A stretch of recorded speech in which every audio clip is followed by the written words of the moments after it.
What's up guys, Anders here with another Black Desert video. Today we're going to go over the patch notes for NA, EU, Korea, and console. But before we do that, I want to thank the supporters of this channel. You guys help keep these videos going, so thank you so much for the support. If you want to help support the channel, you can do so by liking or disliking this video, subbing to the channel if you haven't already, and hitting that bell icon. Bell is good.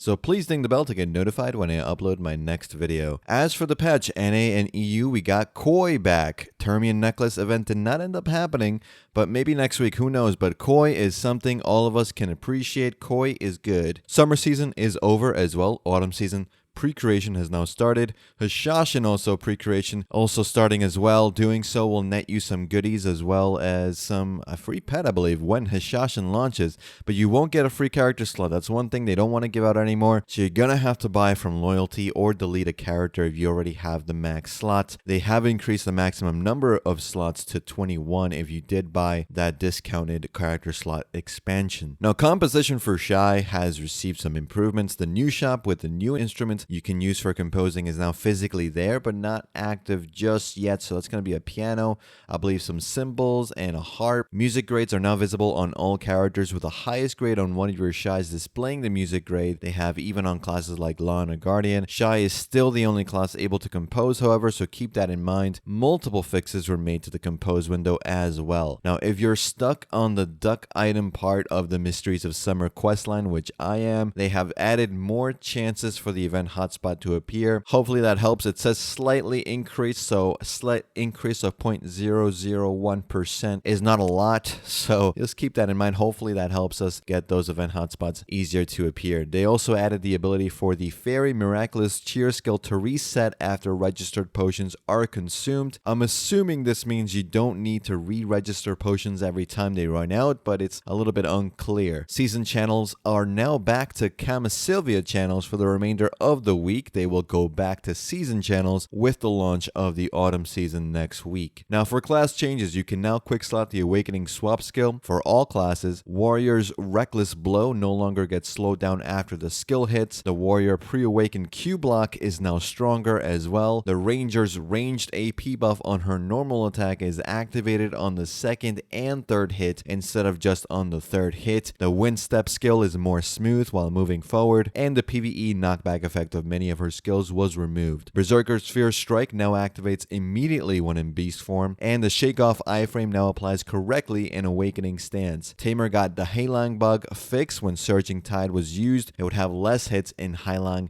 if it was level 1 through 10. Weird bug. Valkyrie's Sanctitas de Enslar movement distance has been changed, and Shining Dash movement speed has also increased. Magical Evasion distance traveled when using the skill forward has also increased for both Witch and Wizard. Moose's Dash Slash now has SA. One Step Back now has SA, but the CC now only applies in PvE, and Moose's Resolve activates faster. For Ninja Succession, it now has SA applied correctly on the extra hits of Crescent Slash. Dark Knight has faster forward combat movement, and Trap of Vidir now has frontal guard but no extra hit anymore. Striker now has down smash on Infernal Destruction, and Mystic now has added HP recovery on completed charged wave orbs in both Awakening and Succession, as well as Somersault is now faster animation and combo, and Hidden Claw can now be used for Awakening stance. Lan's Wind Orchid lingering frontal guard was removed with this patch. Crescent Barrage now has added HP recovery in Succession, and Shy now has a 10-second cooldown for all of her main talent buff skills. Huge changes, mostly buffs for the most part, except the Lawn nerf, so not too bad whatsoever. For all classes, you can also now do a one-time quest that grants you a 7-day Pearl outfit after completing the Valencia Part 1 story. So that's it for NA and EU patch notes. Now on to Korea. They received the update of Pit of Undying. You can now get more seals for doing the daily and the one-time quest to fight Yulho directly. The 1v1 arena was implemented with the same functionality as we saw on test server. Of course, we couldn't test it on test server, so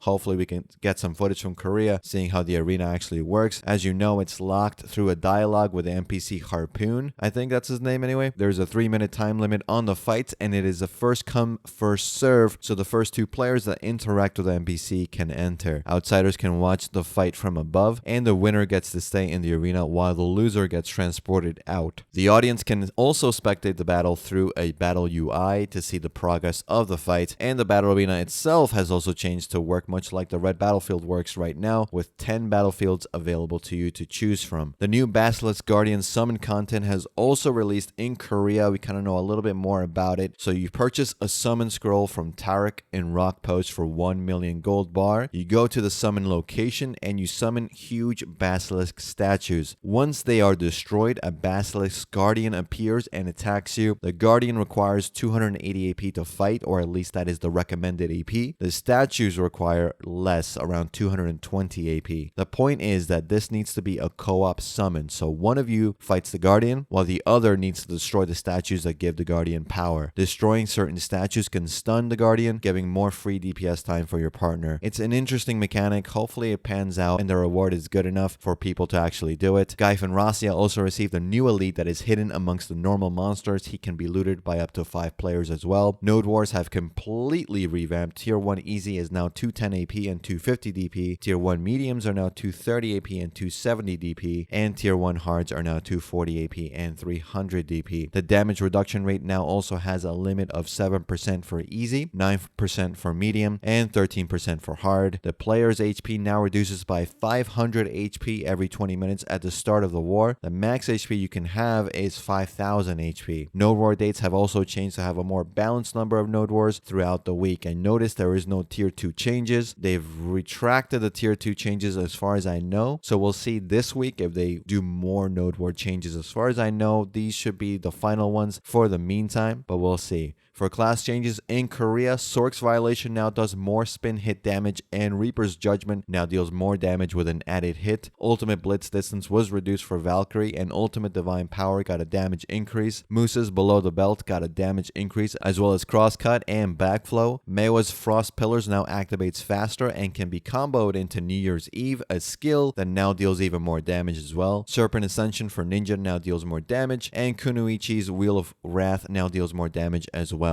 Dark Knight receives some more damage to her Seed of Catastrophe, and Lan's Taunting Death and Bridal Despair now deal more damage. Archer's Radiant Explosion and Auro Explosion now deal more damage as well. So damage all around, more buffs for Awakening classes. It's good to see. Players can also get a free Resurrect up to level 20 now, and Korea has a Great Ocean Anniversary event that sees them getting more sea coins and increased barter and sailing XP, as well as an event field boss in the Margoria and Raw Sea that will reward you with map fragments and materials for character part enhancing. The event's gonna last 2 weeks. Looks really cool. Hopefully we get it when it comes time to celebrate our Great Ocean Anniversary. Lighthouses have also been built to light the way at nighttime to Ilia Island and Luivano Island. Really cool to see. Now on to console. Hashashin Awakening has released. Succession is not available for console, so you do not have access to Hashashin Succession, so keep that in mind. Ardonaut, the first of the Dream Horses, is now out as well. The Pegasus is the most common of the 3 on PC, but also one of the more useful ones. Only other one would be Doom, I think, in terms of popularity and usefulness in active Node Wars. But with a Pegasus, you can enjoy being able to glide down mountains while the normal people have to take those winding paths down. Celerity Droughts have also been added as well. These are great if you do AFK horse training, since they give 15% mount XP and last 3 to 6 hours depending on which drought you use. Arena of Arsha was also added. This is an instance arena where you can have PvP tournaments. You can reserve the arena for certain dates, but only guild masters can do so. Trial characters were also added, so you can test out classes with equalized gear before rolling to another class for PvP purposes. Trial characters can play in Red Battlefield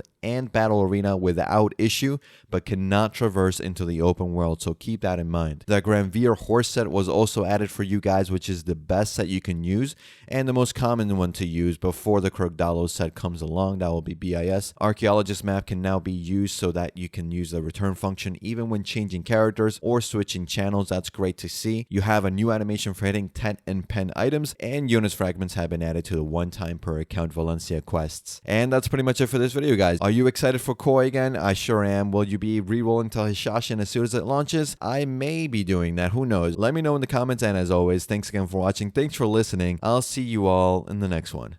Take care.